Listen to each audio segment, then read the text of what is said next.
In the year 2024, Kendrick Lamar has had a year of domination unseen by any MC in the past throughout hip-hop history. Now, this is due to many factors, but in my opinion, in the opinion of many who are really keeping it real, it is mainly due to his dedication to the craft, his love for the art form itself, and his willingness to openly and honestly speak to the world through sharing his life experiences, without catering or pandering to the industry pressure to convey a certain message of destructive behavior, willful ignorance, and a lack of discipline.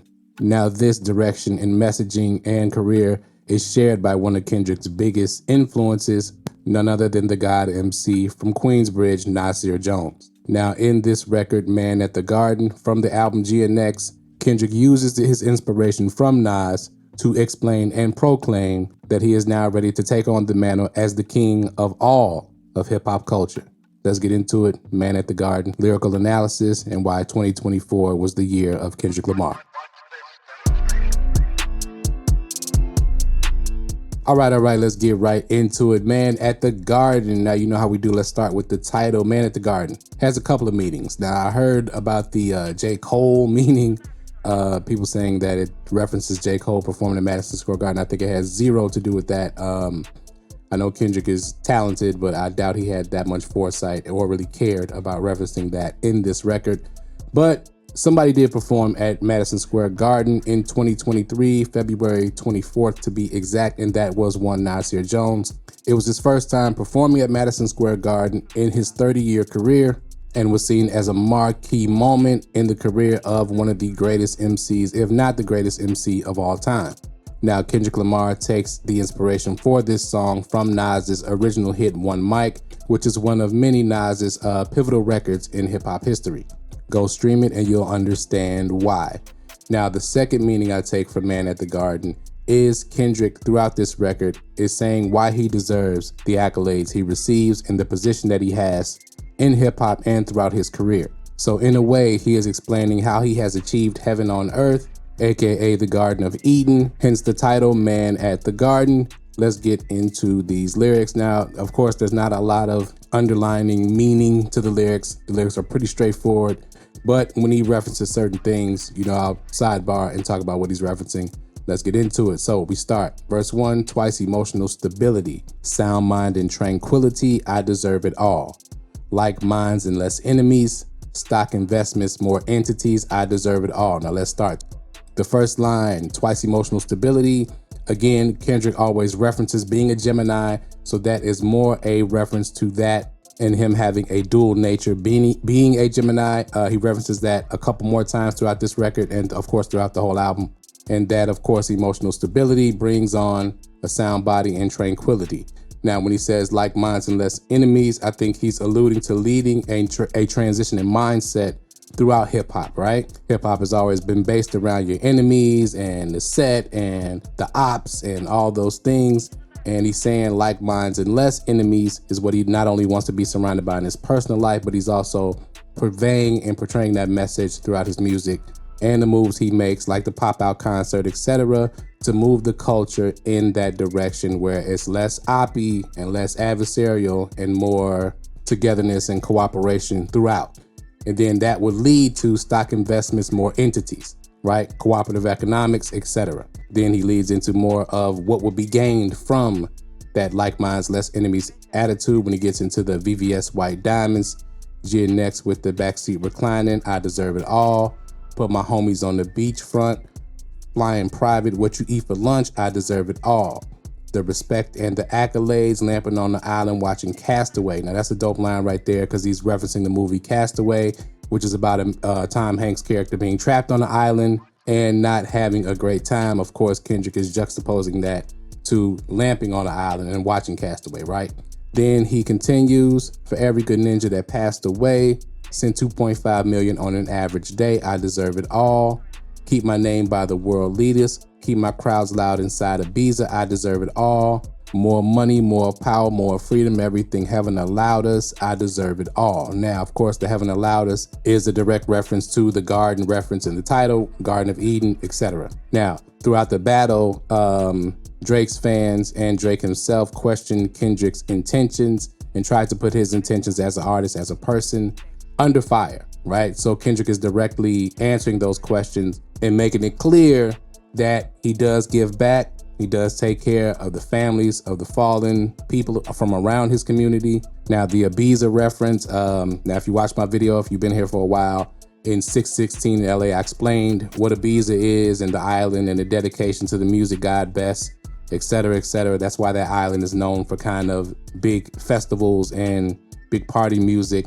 That island literally is kind of a dedication to music in general, right? So just go check out the 616 in the LA breakdown on this channel, Lyrics Explained, link above at the top of the screen. Now, there is one theory out there that I saw that Kendrick is rapping as Drake in the first verse, J. Cole in the second verse, and himself in the third verse. That theory, I do not give credence to. I think he's just rapping as himself. I think a lot of fans of Kendrick, or maybe fringe fans of Kendrick, just don't understand that he is not his public perception from the outside. And there's this idea that conscious rappers cannot like jewelry or cars or be, for all intents and purposes, normal. But that's a misnomer. And yeah, I think that's what that theory is based in, but I don't give credence to it. So let's continue. Now in verse 2, I think Kendrick is starting to separate himself from his peers in general when he starts, because my intentions was pure, even when you wasn't sure, even with every allure, how much temptation you endured, you'd probably look for every cure. I said, I deserve it all. I'm waking up at 6 a.m., 6 miles a day, conditioning my wind. I said, I deserve it all. I'm showing up as your friend, telling truths better than your next of kin. Now, that whole line right there, not only is he talking about how he goes about getting himself ready for his life and his career, but he's also talking about his past experiences, not only shaping his approach to the opportunity his career has given him in life, but also him not being afraid to face up and fess up to the mistakes he's made throughout his career and through trying to navigate being a rap star. You know, he gets brutally personal throughout records like Mr. Morale, To Pimp a Butterfly, really all of them when you get down to it. You know, I believe that's why he says, I'm showing up as your friend, right? So when he continues, I never asked for too much credit, seeking validation just for the aesthetics. I deserve it all. I see you as a human first, even when you didn't understand your worth. I deserve it all. It's innate to mind my business, writing words, trying to elevate these children. That's why I deserve it all. Pray for those who prayed against me. Every reason why my ancestors sent me. I deserve it all. Now, there's a fan theory that he's rapping as Drake in the first verse and he's rapping as J. Cole in the second verse. I'm gonna be honest, in listening to both the messaging in those verses, I don't see how you think that, especially the second verse is J. Cole or the first verse is Drake, really. That doesn't really fit their character. Not saying anything bad about their character. Well, not saying anything bad about J. Cole's character. Now, of course, there are some similarities between all three artists. I mean, they do the same thing for a living, but I don't think Kendrick had them in mind when he was rapping. I think he's expressing the different sides of himself, and that's why he starts, and now we'll continue with the references to the duality in his nature of being a Gemini. So now we get into the third verse. Put a smile on my mama's face, good health, good karma. Yeah, she deserves it all. 100 meals out in Compton, remember me, I kept my promise. We deserve it all. A better life for my daughter, made my son take it further than his father. Yeah, he deserves it all. A close relationship with God, whisper to me every time I close my eyes. He says you deserve it all. Now, what I will say is, if you want to break the song down in 3 parts, this just came to me right now while I'm doing this. The first verse is him talking about his career and his perception of himself throughout his career as the rapper Kendrick Lamar. The second verse is about his relationship with his fans and the listener. And now the third verse is about him referencing his relationship with his family, his community, and God himself. Because in these next bars, it's like he more starts a prayer, because this is when the music turns up, all right, it gets more intense and his tone and delivery gets more intense. So after he says, a close relationship with God, whisper to me every time I close my eyes, he starts to pray, keep these weak ninjas away from me, keep all my blessings faithfully, keep my essence contagious, it's okay with me. So there again, he's talking about having that influence over the game and over the people who listen to his message. Now he continues, I burn this place down. Don't you play with me or stay with me. I'm crashing out right now. No one's safe with me. I did it with integrity and then just still try to hate on me. Just wait and see. More blood be spilling. It's just pain to me. Now let me stop right there. Now this is to me a continuation in the album of Whacked Out Murals, and the messaging in Whacked Out Murals. Kendrick is explaining why he's on the type of time he's on. I think a lot of people in the industry seen what he did to Drake in the battle as a little bit harsh because they wanted Drake to continue and the messaging of Drake to continue to reign over the game, so to speak, right? And that doesn't just go for the artist, that also goes for the people in the corporate and just in the industry as a whole, let alone the fan bases. So Kendrick is explaining that, understand that he's serious about this transition. He's serious about his position in the game, and more people will not go along or agree with this transition. So that's what he's saying. Understand, I'm on the type of time where when anybody steps up against me, they will be getting it. His approach will not change to defend what he deems as his mission. So though he's talking to us through the record, he's also letting us into his prayer, so to speak, right? So in a way, this is a confession of mindset. Now he continues the verse, dangerously, nothing changed with me, still got pain in me, flip a coin, want the shameless me or the famous me. That's that Gemini talking. How annoying, as it angers me to know the lames can speak on the origins of the game I breathe. That's insane to me. Shout out to Fat Joe and all those weirdos. It's important, I deserve it all because it's mine. Tell me why you think you deserve the greatest of all time. And then he adds a MFer, so you ignorant Negroes hear him. Shout out to Lauryn Hill. But in the end there, right, he's expressing his frustration with the game, his frustration with the dual sides of the game, as well as the dual sides within himself, right? And how it's perceived by people.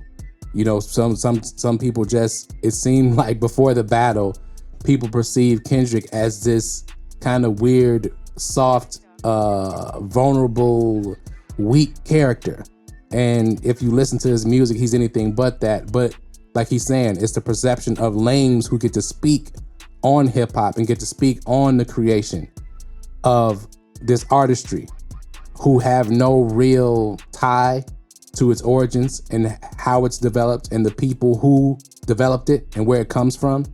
And this is very indicative of not only what's been going on recently in December of 2024, but throughout the year of 2024. You've had a lot of people who really showed themselves to be outside of Black culture, even though publicly they present themselves as coming from African-American culture. Let me say it right. You know, FBA, ADOS, and the like. Again, I'm not gonna play the name games with y'all, but if you are a Black person who is a descendant of slaves in America, and our culture has been under attack for a long time, but it's coming to a head now because I think Kendrick represents us really well, right, in this battle. Kind of the same way Nas did, again, going against Jay-Z in that battle. In many ways, this is a reoccurring theme of the person who's keeping it real, or the artist who's keeping it real, versus the sellout, or the person who feels that it's best to cater to and pander to the dominant society in the industry, so to speak, right? So that's all I have for the lyrical analysis of Man at the Garden. Now I'm gonna do a part 2 where we're just gonna go over the year of 2024 and why Kendrick Lamar actually deserves it all. That's gonna be in the second video. It will be dropping later today if you're watching this on the first day. If you're watching it after, the link will be at the end of the video. As always, let me know what you think in the comments below. Let me know what other interpretations you may have had during the lyrics. Be respectful as always. Hit that like button if you haven't yet. Hit that subscribe button if you're not subscribed to the channel. Click the notification bell. Share the video. Tell a friend to tell a friend. Thank y'all for watching as always. Like I said, click the link to that next video, to part 2 of this video, where we go through Kendrick Lamar's 2024 and all the accolades he achieved and why he is the king of hip hop and the man at the garden. Thank y'all for watching as always, and we out.